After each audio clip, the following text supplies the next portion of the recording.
There are a lot of things in life that are hard to predict. You may trip, you may fall, or you may... I'm currently in Japan.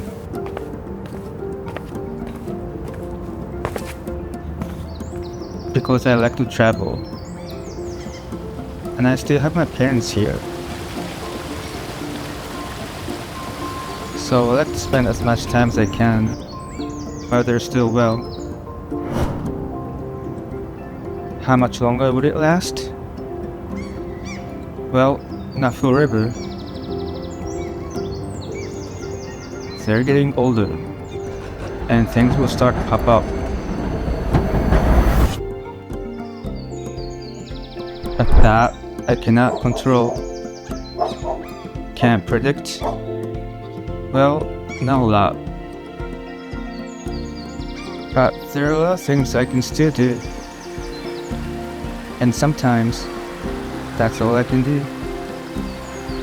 You can't predict or control what's gonna happen in the future. But you do have control over how you react. You can turn it into something positive or negative. It is up to you.